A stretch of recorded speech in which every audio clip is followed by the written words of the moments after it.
एकनाथजी शिंदे साहेब, माननीय उपमुख्यमंत्री देवेंद्रजी फडणवीस साहेब, त्याचबरोबरीनं माननीय केसरकर साहेब यासह मंचावर उपस्थित सगळ्यांचं मनपूर्वक स्वागत. या अहिल्यानगर मतदारसंघातील, जाणीवपूर्वक म्हणतो अहिल्यानगर, कारण तिसऱ्यांदा मोदीजी प्रधानमंत्री झाले आणि सुजय विखे खासदार झाले की हे अहिल्यानगरच होणार आहे. आमच्या मुख्यमंत्र्यांनी निर्णय घेतलेला आहे. आता दिल्लीचा निर्णय बाकी आहे. तो एकदा तुम्ही गाडी दिल्लीला रवाना केली की अहिल्यानगरच होणार आहे.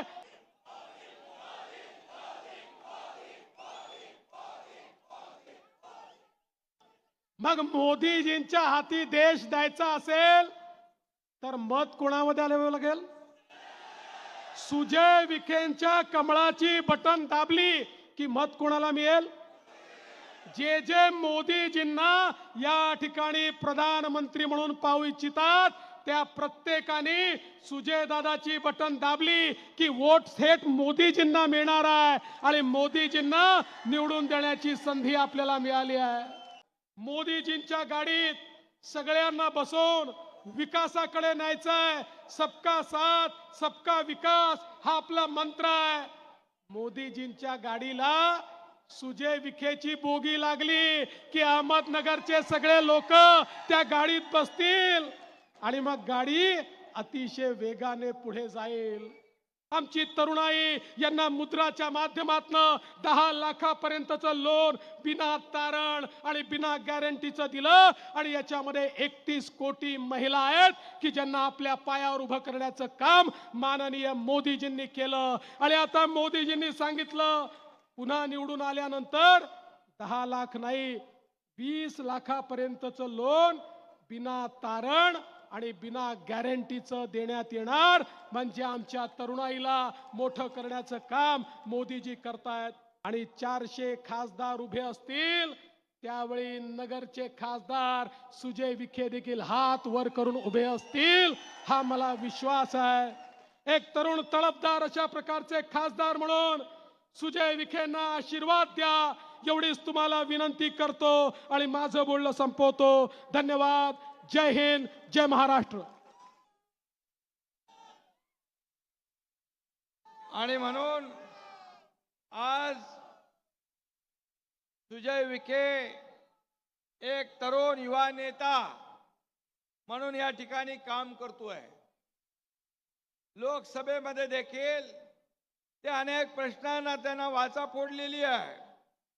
खरं म्हणजे सुजयचे पंजोबा विठ्ठलराव विखे पाटील यांनी या देशात सहकाराचं बीज रोवलं आणि स्वर्गीय बाळासाहेब विखे पाटील आणि राधाकृष्ण विखे पाटील साहेबांनी त्याचा वटवृक्ष केला आणि आता ती परंपरा वारसा सुजय पुढे चालवतोय.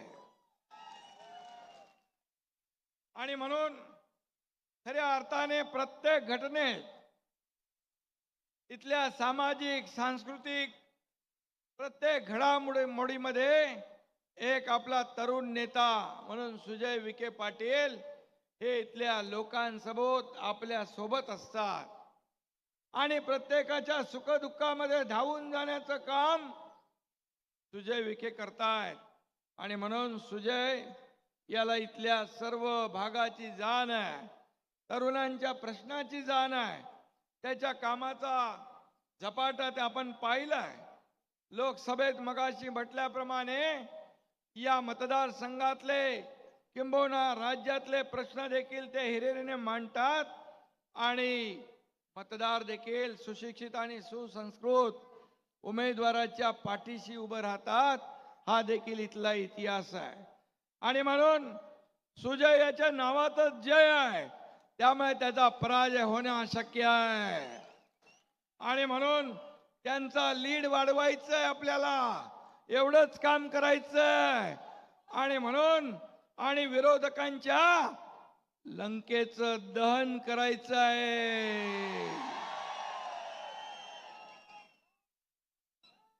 हे बरोबर लक्षात ठेवा. हे महाविकास आघाडी रावण रूपी लंकेचं दहन कोणी केलं? हनुमानजीने. उद्या हनुमान जयंती आहे आणि एक संकल्प करा, फिर एक मोदी, फिर एक बार मोदी सरकार, अब की बार, अरे अब की बार 400 पार ना,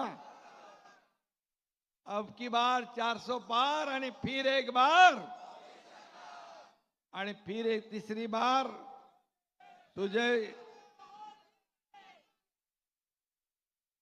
आणि म्हणून नो लंके ओनली विखे पाहिजे ना. अरे असं ड्रामा करून निवडून येत नाहीत लोक. त्याला काम करावं लागतं, काम. लोकांच्या दुःखात सहभागी व्हायला लागते. हे विखे पाटील परिवार किती वर्षापासून इथं काम करतात. त्यांची जड एवढी खाली खोलवर गेलेत. महाविकास आघाडीचं वरून कोण आला तरी ते उकडू शकत नाहीत. आणि म्हणून मी आपल्याला एवढंच सांगतो, या ठिकाणी ज्या काही पाणी योजना असतील, इतर योजना असतील, विकास प्रकल्प असतील, राधाकृष्ण विखे पाटील, त्यांचे वडील, त्यांचे पंजोबा, आता सुजय विखे या ठिकाणी काम करतात. त्यामुळे मी आपल्याला एवढंच सांगतो, आज येथे आपलं मतदान किती तारखेला आहे? 13 मेला आपलं सुजयचं मतदान आहे. आणि सुजयच्या मतदानामध्ये आपण सगळ्यांनी महायुतीचा उमेदवार म्हणून कमळा समोरचं बटन दाबून सुजय विखेचा मागचा लीड तोडून पुढे जायचं आहे, ही विनंती आपल्याला करायला आलोय. आणि म्हणून येत्या निवडणुकीत आपल्या राधाकृष्ण विखे पाटील असतील, आपले सुजय असेल, अनेक पाणी योजना आणल्या. नगर जिल्ह्यात 6 आणि नाशिक जिल्ह्यात 1 अशा 7 तालुक्यामध्ये 182 गावांना आपण पाणी दिलंय. आता येत्या निवडणुकीत तुम्हाला कुणाला पाणी पाजायचं आहे? विरोधकांना. आणि म्हणून ही जबाबदारी तुमची आहे. आणि म्हणून मोदींच्या शब्दावर विश्वास आहे. मोदी है तो मुमकिन है. आणि म्हणून येत्या निवडणुकीत आपण सुजयला मतदान करणार. सुजयला मत म्हणजे मोदींना मत, कमळाला मत म्हणजे मोदींना मत, आणि महायुतीला मत म्हणजे देशाच्या विकासाला मत. एवढीच आपल्याला विनंती करतो. आणि पुन्हा एकदा सुजयला मी मनापासून शुभेच्छा देतो. आपल्या सगळ्यांच्या वतीने त्याचं मनापासून अभिनंदन करतो. कारण आपण एवढ्या उन्हात आलेला, 13 तारखेपर्यंत जागरूक राहा. अति आत्मविश्वासामध्ये आपल्याला जायचं नाही. एक एक मत महत्वाचं आहे.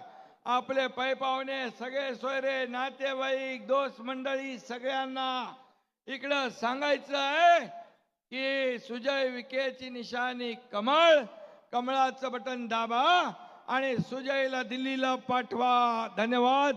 जय हिंद, जय महाराष्ट्र, जय श्रीराम, जय जय श्रीराम.